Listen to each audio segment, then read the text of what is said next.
একটা মাছ ভুনা যদি হয় বা একটা মাথায় যদি দো ভাজা হয় তাহলে খেতে খুবই ভালো হয় এবং খুব সুস্বাদু হয়। আসসালামু আলাইকুম, হ্যালো এভরিওয়ান। প্রতিবারের মতো আবার একটা রেসিপি নিয়ে এসেছি। আজকের রেসিপি হচ্ছে পাঙ্গাস মাছ ভুনা রেসিপি। তো আমি পাঙ্গাস মাছ পেঁয়াজ দিয়ে ভুনা করেছি। তো অনেকে অনেকভাবে করে, অনেকে অনেকভাবে ভুনা করতে পারে। আমি যেভাবে পারি, আমি যেরকমভাবে রান্না করি ওইরকমভাবে আপনাদের সাথে রান্না শেয়ার করি। আমি আহামরি খুব ভালো রান্না পারি বা আহামরি ভালো রাঁধুনি তাও বলবো না। আমি নিত্য নতুনভাবে যেভাবে রান্না করি সেভাবে শেয়ার করি। তো প্রথমে আমি এখানে 8 টুকরা পাঙ্গাস মাছ নিয়ে নিয়েছি, ভালো করে ধুয়ে নিয়েছি। এখন এতে পরিমাণ মতো লবণ হলুদ মাখিয়ে ভালো করে মাখিয়ে নিচ্ছি। তো আমার চ্যানেলে অনেক ভিডিও আছে, দেখে সম্পূর্ণ ভিডিও দেখার জন্য অনুরোধ রইল। আর আমার চ্যানেলটি সাবস্ক্রাইব করার অনুরোধ রইল, লাইক করবেন এবং শেয়ার করবেন। তো পাঙ্গাস মাছে আমি ভালো করে লবণ হলুদ মাখিয়ে নিচ্ছি। এখন চুলায় একটা ফ্রাই প্যান বসিয়ে দিয়েছি। ফ্রাই প্যানে পরিমাণ মতো রান্নার রেগুলার তেল দিয়ে দিয়েছি। যখন তেলটা গরম হয়ে গিয়েছে তখন আমি এক এক করে পাঙ্গাস মাছগুলো দিয়ে দিচ্ছি।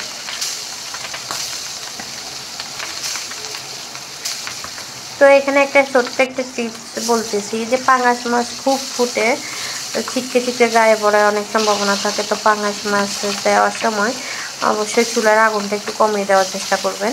আমি প্রথমে চুলার আগুনটা একটু বাড়ানো ছিল একদম, পরে আমি দিয়েছিলাম আর ফুটে আমার গায়ে পড়েছিল। তো আমি এই পর্যায়ে এখন একটু মিডিয়াম করে দিয়েছি চুলার হিটটা।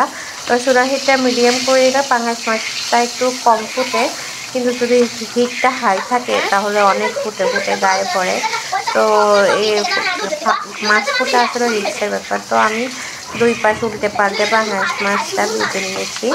আমি খুব কড়া করে ভাজি নেই। আমার কাছে মনে হয় যে খুব কড়া করে ভাজলে যে মাছের একটা টেস্ট থাকে, আলাদা একটা স্বাদ থাকে, সেই স্বাদটা নষ্ট হয়ে যায়, একদম কড়কড়া হয়ে যায়। যদি মাছ যদি ফ্রাই করে থাকি তাহলে সেক্ষেত্রে আমি খুব কড়া করে ভাজি করে নিই। তো আমি এখন খুব কড়া করে ভাজি করে নিই, আমি হালকা একটু ভেজে নিয়েছি। তো এখানে দিয়ে দিয়েছি আমি 1 কাপ পেঁয়াজ কুচি। তো আমি আজকে যেহেতু মাছটা আমি দো পেঁয়াজা ভুনা করবো পেঁয়াজ দিয়ে, তো সেই জন্য আমি এখানে 1 কাপ পেঁয়াজ কুচি দিয়েছি। পেঁয়াজটা একটু বাড়িয়ে দেওয়ার চেষ্টা। আমার হাতের কাছে টমেটো ছিল না, যদি আমার হাতের কাছে টমেটো থাকতো তাহলে আমি অবশ্যই টমেটো দিতাম। আপনারা টমেটো দেওয়ার চেষ্টা করবেন। তো আমি এখানে পরিমাণ মতো লবণ দিয়ে দিয়েছি।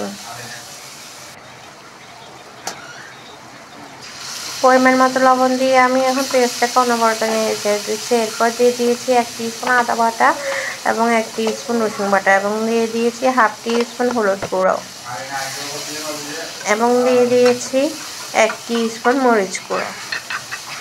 সব কিছু উপাদান দিয়ে ভালো করে অনবরত নেড়ে ছেড়ে আমি পেঁয়াজটাকে ভেজে নিচ্ছি, ভালো করে কষিয়ে নিচ্ছি মশলাটা। তো পেঁয়াজটা নরম হয়ে গিয়েছে। এই পর্যায়ে আমি ভেজে রাখা পাঙ্গাস মাছগুলো অ্যাড করে দিচ্ছি।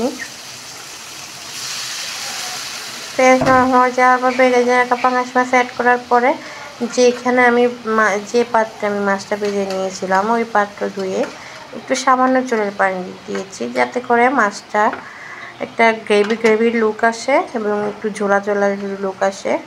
যেহেতু আজকে আমি ভুনা করতেছি তাই আমি চাই যে একটু সামান্য মাখা মাখা জল থাকবে। তো এরপর যে আমি অ্যাড করে দিয়েছি 3-4টা কাঁচামরিচ দিলে কাঁচামরিচের ভালো একটা ফ্লেভার অ্যাড হবে এবং আমি ঝালটা একটু কমিয়ে দিয়েছি।